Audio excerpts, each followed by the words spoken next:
এই রান্ধনটা গতকালকে রান্ধিছি, কাজের ব্যস্ততার জন্য আপনাদের কাছে শেয়ার করবে পাইনি। হ্যালো এভরিওয়ান, আসসালামু আলাইকুম। আপনারা সবলি কেঙ্কা আছেন?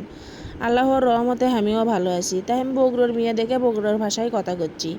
আমার যদি ভুল ত্রুটি হয়ে থাকে আপনারা ক্ষমার দৃষ্টিতে দেখবেন। গতকালকার রান্নার প্রথমেই ছিল বেগুনি ভাজমো। সেই বেগুনির হচ্ছে বেসন, লবণ, হলুদ, মরিচের গুঁড়ো, আদা রসুন বাটা দিয়ে সব কিছু দিয়ে গুলে নিলাম। না গুলে রাখলে জিনিসটা ফুলে উঠবি না। আপনার খাওয়ার সোটাও দিছি, সেটা বলতে ভুলে গেছি।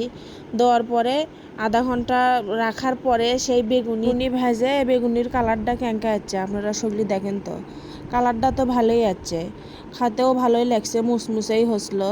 তা বেগুনি ভাজে ইফতারি রেডি, সব কিছু রেডি করে সেটা অফ ক্যামেরাতেই করছি, আর দেখান হয়নি। এক হাতে ভিডিও করা বোঝেনি তো, কষ্টদায়ক হলেও তো বড় কথা না। আপনাদের কাছে যে আমার ভিডিওগুলো কেঙ্কা লাগে আমাকে না জানায়েন তো।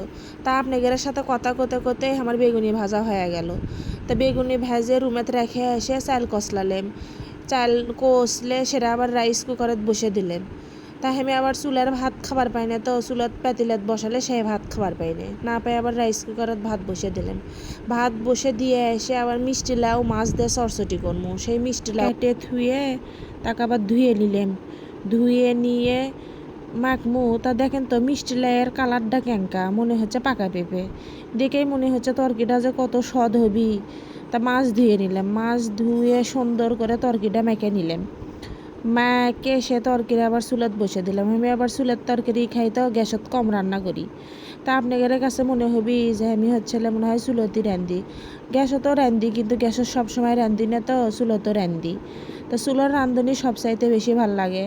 তো দেখেন আপনাদের সাথে কথা করতে করতে আমার মিষ্টি লাইয়ের তরকারিটাও হয়ে গেছে। তরকারির কালারটা দেখছেন, সেই সুন্দর হচ্ছে। এটি আবার মুগরির গোস্তর ঝুড়ো ভাজা খাবি, সেই জন্য আবার কড়াই তুলে দিলাম। কড়াই তুলে দিয়ে তেল দিয়ে পেঁয়াজ দিলাম। পেঁয়াজ দিয়ে শুকনো মরিচ দিয়ে লাল লাল করে ভেজে নিয়ে তার মধ্যে আবার তেজপাতা দিলাম। তেজপাতা দিয়ে আরেনা ভেজে নিয়ে সাদা মশলা, কালো মশলা, দারচিনি সেটা আবার দিলাম। দিয়ে আপনার শুকনো মরিচের গুঁড়ো, হলুদের গুঁড়ো, লবণ আর পিসা ঘষা দিলাম। দিয়ে দেখেন তো মশলার কালারটা কেঙ্কা হচ্ছে পিসা ঘষা দেওয়ার পরে। যখন ওপরে তেল তেল ভাব চলে আসবি, তারপরে মুগরির গোস্ত দেওয়া লাগবে। এই যে মুগরির গোস্ত দিয়ে দিলাম। মুগরির গোস্ত দিয়ে ভালো করে চতুর্দিকে সল্লি দিয়ে লাড়লাম। আরে ভালো করে কষে নিচ্ছি। কিসের জন্য আমার বেটি এবার আবার ঝুড়ো ভাজা খাবি, তো মানে কষা কষা করে নিলাম। তা করে নিয়ে পানি টানি আর দিলাম না, যেহেতু আমার বেটি ঝুড়ো ঝুড়ো মাংস খাবি।